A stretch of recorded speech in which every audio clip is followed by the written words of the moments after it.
Hello everyone, can you hear me okay? Do let me know in the chat if you can hear me. I hope that you're all well and had a lovely week just before Christmas.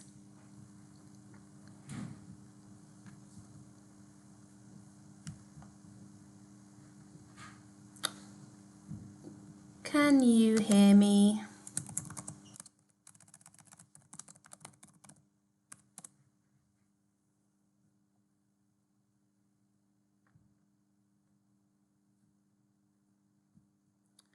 Do let me know in the chat if you can hear me or not.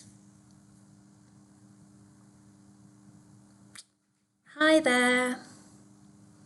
Hi Isabel.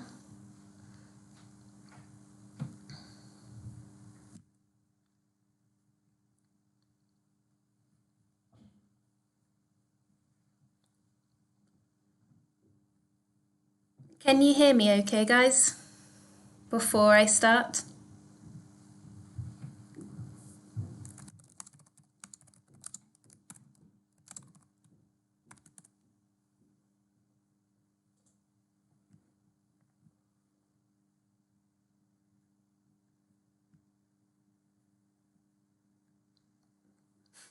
Perfect, thank you, Luca.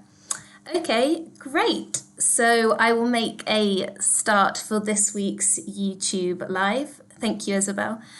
So this week's YouTube Live is a short introduction to British music, and more specifically, how British music has both evolved and shaped British culture and identity over the years. So there's many types of music genres out there, and the music industry is constantly growing. And some popular music genres include jazz, rock, classical, pop music, heavy metal, R&B, electronic music, indie, hip-hop music, all of which British singers, artists, and performers have influenced over the years. So when we think about music, I'm sure most of us have genres that we prefer and some genres that we really dislike or even hate. And there's lots of ways that we can talk about our music preferences in English. So for example, if we really don't like a type of music, we could say the sentence, I can't stand. So for example, I would say, I can't stand classical music. The tempo, so the speed, is too slow. So I'll write that in the chat so you can see that example. So that's if you really, really dislike a type of music. You can also say you like a music type by saying, I'm a fan of. So for example, I could say, I'm a fan of hip-hop music because the lyrics are very powerful. So I'll copy that over into the chat as well so you can see how it's written. And for those of you that like multiple types of music, so you can't pick just one type of music genre that you like, you could say that my music taste is varied. I like heavy metal, but I also like jazz and rap music. So that's basically emphasizing that you like multiple different music genres, not just one. So I'll write that out again for you so you can see what it looks like. Perfect. Okay, so my first question for you all this evening is, what is your favorite music genre? If you have a little think about the music that you really like and can share it on the chat, whether it's classical music, hip-hop music, is it electronic music? What do you like the most, or what can't you stand? Any ideas?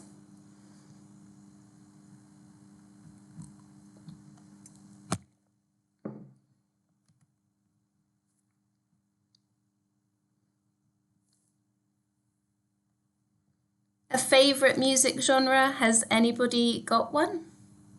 For example, I really like hip hop music. Ye has said he likes blues music. Very interesting.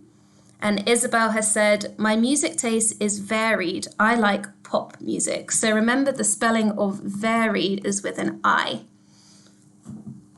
Very interesting.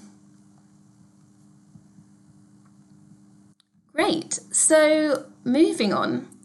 Although British music is indeed varied, there are some genres that Britain is particularly famous for, notably pop music and rock music. And both of these genres are really important in British culture, both historically and today, and often highlight the multiculturalism in society today. I see Marie-Hélène says she really likes bossa nova. Very interesting. Thank you for sharing, Marie-Hélène. So, does anybody know any famous British pop or rock artists or bands? So I'll copy the question over so you can read it. Does anyone know any famous pop or rock artists or bands? So I will give you an example. Queen is a famous band in the UK. Don't worry about being late, Evelyn. The Beatles, yes, Isabel, absolutely. They're probably one of the most famous bands for sure.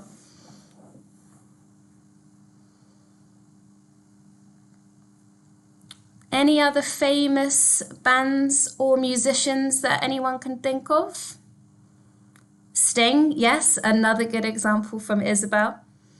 And remember, in English, we say the genre and then the artist to describe the type of music, and the genre, then the band, if there's more than one singer or performer. So, for example, a rock band or a hip-hop artist. Yeha said Madness, yes. Francoise, a great example with U2, definitely. Amy MacDonald, yes. I believe she could be Scottish, but I might be wrong actually on that. Very nice. Some good examples, guys. Excellent. Okay, so going with Isabel's example of the Beatles, we'll spend a few minutes exploring this band in a bit more detail. So, a bit of a history lesson of the Beatles for you. So, the Beatles are an English rock band formed in Liverpool in the 1960s, and they're made up of 4 members: Paul McCartney, George Harrison, Ringo Starr, and John Lennon. And their unique style, their sometimes controversial lyrics, and popularity created a huge craze among their fan base, known as Beatlemania. So I'll write that out for you so you can see how that's spelt. Absolutely, the Rolling Stones is a great example as well, Marie-Hélène. Beatlemania. So that is the craze when lots of fans were so obsessed with the Beatles, they had their own special term for their fan base. So they're remembered not only for their popularity in the UK, but equally for launching the popularity of British rock music overseas, so notably in the USA. And I think the most important thing about the Beatles to remember is prior to the Beatles, British rock music was not particularly established abroad. So they really are the defining first moment in which music became internationally renowned and known overseas. And today, a fun fact is that they hold the record for the most #1 albums in the UK albums chart. And they also hold the most singles sold in the UK. So even now, they continue to be extremely popular and are at top of our sales charts dating back to the 1960s. So they're still very much an important influence, both in the past and today. So does anybody know any famous songs from the Beatles?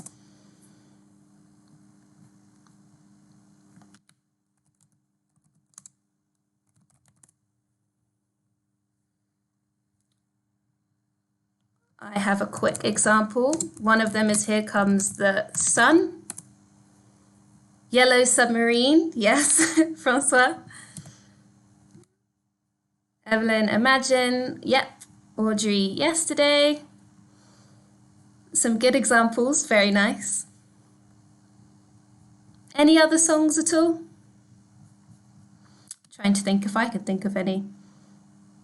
I think Hello. I think perhaps you're thinking of Hey Jude, Isabel, potentially.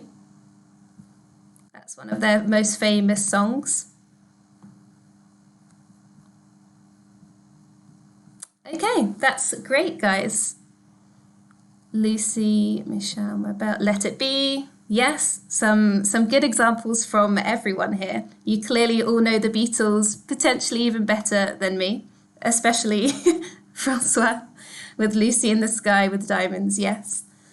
Okay, great, cool. So now we've explored one of Britain's famous bands. I'm going to go through a quick, I promise quick, timeline of British music with you. So we're going to go right back to the 1920s up to today and explore some of the most important, influential and interesting genres that have influenced British society. So cast our minds way, way back and we'll think about the 1920s. So end of World War I, a period called the Roaring Twenties. For those of you who have never heard of this, it is spelt like that, the Roaring Twenties. So this is a time just after World War I where the economy had a small boom and lots of people went out and they were very happy that the war had ended. So young people really enjoyed listening to jazz music, and nightclubs, jazz clubs and cocktail bars all flourished in the cities. And it was a really important time for young unmarried women who were more empowered. They had shorter hair, they could go out smoking, drinking and dancing, all which helped make jazz music increasingly popular in the UK during the 1920s. And as we move into the 1930s, so a decade later, we approach a period of swing music, which became increasingly popular over the 1930s and is originally from the USA. So it's an American form of jazz. It was fast-paced and it encouraged the growth of dance halls across the country. And just for context, a dance hall, I will just write that out for you. A dance hall is basically a massive gymnasium back in sort of the 1930s and 40s in which people would go and just, it's basically an old version of a modern nightclub. So you would go out and dance with like boys and girls would get together, but listen to swing music. There would often be a live band and there would be like rehearsed dances that people knew off by heart. And yes, my grandparents loved going to those back in the day. And as we go into the 1940s, not much changes music-wise. The Second World War carried on a trend of swing music. But what did change was new dances that accompanied that type of music. So the US is still particularly influential at this time, and they brought over a dance called the jitterbug, which was a fast-paced dance that was danced in dance halls at the time. And yes, so very interesting there. And in addition to this, the rising popularity of the radio meant that people could listen to upbeat music and sort of feel a bit better about what was going on during the Second World War, to sort of lift their spirits a bit. So fast-paced swing music was definitely still popular. But in the 1940s, alongside this in Britain, there's also a rise in popularity of some slower songs, some sort of romantic songs, as lots of women had their husbands or mothers had their sons going to fight in World War II. So the music was very much a mix of both upbeat, but equally some sad songs, some love songs, some romantic songs of wives missing their husbands and mothers missing their sons. Okay, And as we get into the 1950s, so another decade on, this is where music really starts to change and British music really finds its identity. And this decade is really defined by young people wanting to change the world through music, through a genre called rock and roll. I'm not sure how familiar you all are with rock and roll. There we go, I'll write it out for you. And basically, rock and roll for its time was a rebellious form of music and a way to express freedom. Yes, Françoise, exactly, rock and roll, yeah. Britain was very much at first influenced by American rock and roll artists. Perhaps you're familiar with Elvis Presley or Little Richard. Both these figures really started to shape rock and roll music in the 1950s, particularly amongst young people who almost wanted to rebel against the current status quo in society. And then when we get into the 1960s, so 10 years later again, we start to see Britain having a role in this rock and roll era. And again, young people wanted to express themselves with their music. And as we've discussed before, this is the time when the Beatles emerged. And their songs obviously cover several things from politics to love, all quite controversial at times, and making music as interesting and upbeat as possible in this era. Okay, and then when we get into the 1970s, things change again in Britain. So at this point, we've got a really bleak political backdrop of political instability, some gloom, there's lots of strikes, there's unrest in the UK. And this is when we start to see an introduction of a new sound, which is quite uniquely British, and it's called Glam Rock. And I'll write that out for you so you can see how it's spelled. Glam Rock. So this is a uniquely British music genre, which is pretty much distinguished by wild costumes, heavy makeup, lots of glitter, platform shoes, big sounds, big energy, and a huge contrast to the political landscape of Britain at the time. So big figures of this sort of music genre include David Bowie.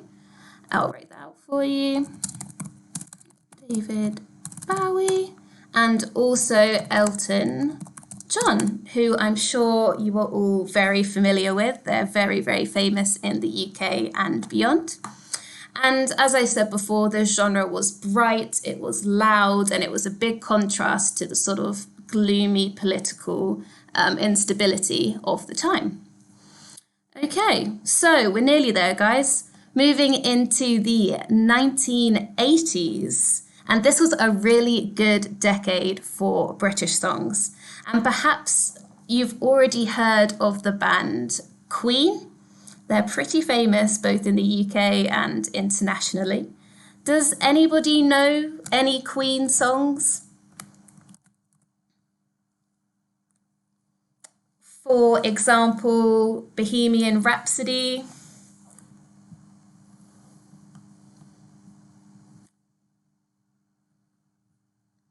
Any ideas of any famous Queen songs?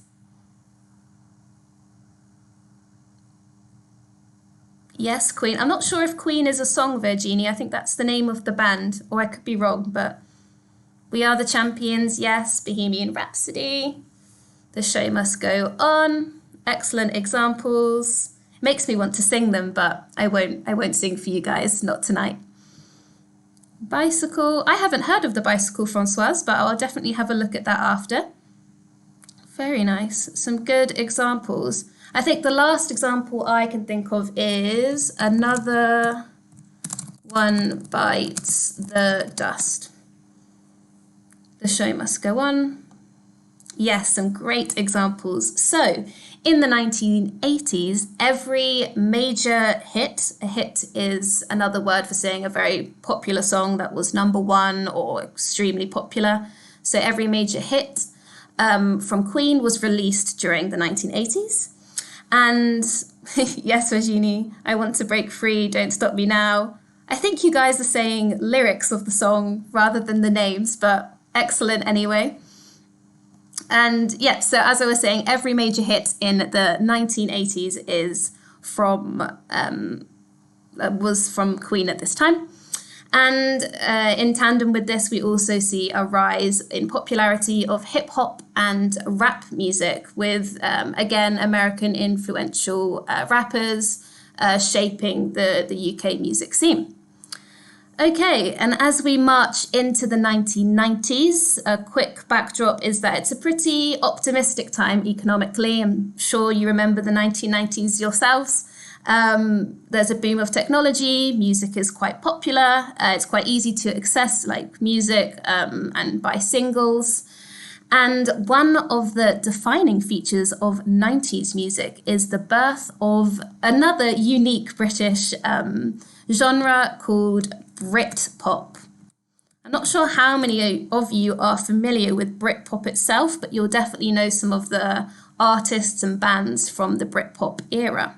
So as a quick definition, Britpop is a style of pop, so pop music, that aimed to promote Britishness and was commonly featured with electric guitars, drums, and male singers. So famous bands include Oasis, potentially also Blur. I'll write those out for you. Oasis and Blur. These are typical Britpop bands of their time. But it's not just males that were involved in Britpop, the Britpop genre. Girl bands also emerged, notably the Spice Girls, who I'm sure you all know very well as well. And then lastly, we've got the 2000s right up to 2020 today, and we've got a real mix of music at this point. We've got the emergence of talent shows such as the X Factor or Pop Idol, both of which influenced music dramatically. Famous bands such as One Direction, famous singers such as Leona Lewis, all reached international fame thanks to these talent shows. During this time, British soul also expanded. Potentially you are familiar with artists such as Adele or Amy Winehouse. Alongside, we have new forms of dance music, including grime. I'll write that out for you so you can read what it is. Grime music, which is basically a genre of electronic music that emerged in London in the early 2000s. It's got its roots in hip hop. Yes, I can repeat what Britpop is. Britpop is basically a music that aims to promote Britishness. So everything about it kind of has a British backdrop in it, from its guitars, the way they sing, the lyrics.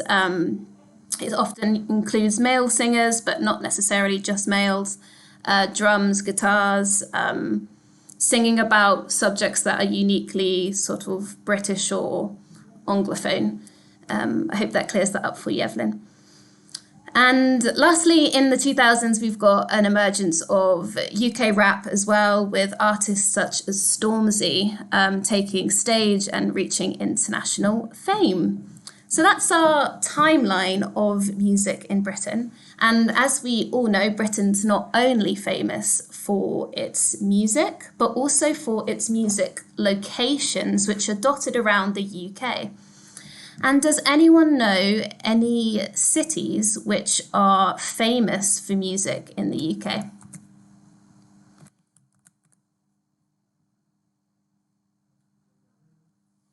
Any famous cities?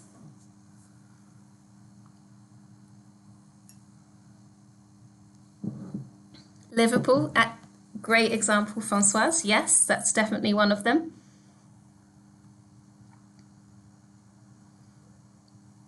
Liverpool again, yes, Audrey, absolutely. So yes, going on that, Liverpool, located in the northwest of England, so right up there in the north, is famous for the Beatles. And you can still visit the bar where the Beatles used to play when they first started out. And the name of that bar is called the Cavern. In case any of you do a trip to the UK and wish to visit where the Beatles first started, I assure you it's a very fun day out. Mary Elena said, London. Yes, absolutely. So London is the capital of music in the UK. We've got legendary bands such as the Rolling Stones, Coldplay, Queen, all of who were formed in London. There's singers such as Adele, Phil Collins, David Bowie, Led Zeppelin, all of who started their careers in London. And London is also home to several music festivals, including Wireless Festival, Lovebox, and Hyde Park's British Summertime, all of which are very fun activities, which I would definitely recommend post-COVID. And of course, London is also home to the O2. And the O2 is basically a huge concert arena in which many famous bands and singers perform regularly. Audrey has said Brighton. Yes, Brighton is very known for sort of indie music, also electronic, absolutely. My last example for today is Manchester, which is, again, in the north, originally famous for its sort of rich industrial heritage, and it's home to one of the biggest indoor music arenas in the world, and it's also famous for some successful bands such as Take That, Oasis, and the Bee Gees.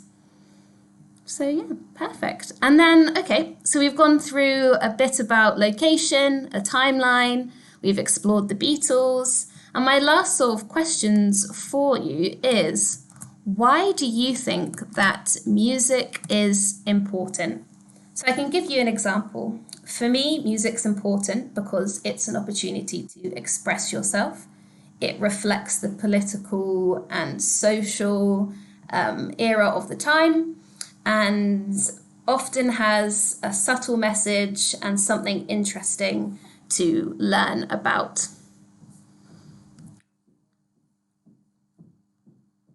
Why do you guys think music is important?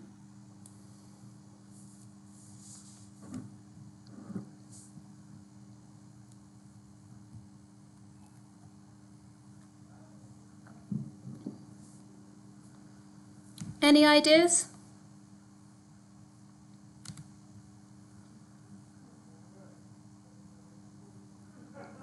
Do you think music plays an important role in society? Mary Helen says it's important for rebellion and dreaming. Absolutely, yes. It's a good way to think about the future, our dreams, our hopes. Evelyn says it's the symbol of a special time. Yes, I agree. Potentially a song will discuss a really important event or the general feeling of a time. Absolutely agree. Audrey has said a very lovely response because music talks to the soul. Françoise, it's a funny way to learn English. Absolutely, Françoise, definitely agree with you there. And Tom, who I didn't know had joined us, says that it's a vessel for political statements. Absolutely, Tom, couldn't agree with you more. And the last one is to have some peaceful times each day. Yes, music can really help us relax, help us chill out, especially if we're stressed at work and we want to zone out. Music can be a really good escape. And Isabel says to express emotions. Absolutely, definitely agree with you there. Okay, well, that brings us to the end of today's YouTube Live. I hope you've all learned something new. And yes, Françoise, to move your body, that's a good one as well. And I basically, at the end of this YouTube Live, want to definitely recommend listening to English songs where you can. It's a really good way to practice your English skills, to really build up your comprehension and understand potentially the political or social feelings and sentiments of a country, as well as linguistically sort of building your skills as well. Of course, keep in mind that songs often have difficult slang to understand, which maybe isn't grammatically correct. Nevertheless, listening to English songs is a really good way to get in tune and get in the zone of improving your English. I hope you all have a lovely Christmas and New Year. I will be back next week with another YouTube Live, I think the last of our series on Britain. So yeah, I hope you enjoyed today, and any feedback is, of course, very appreciated on our platform. Don't forget to subscribe, and yes, enjoy your Christmas, guys. Bye.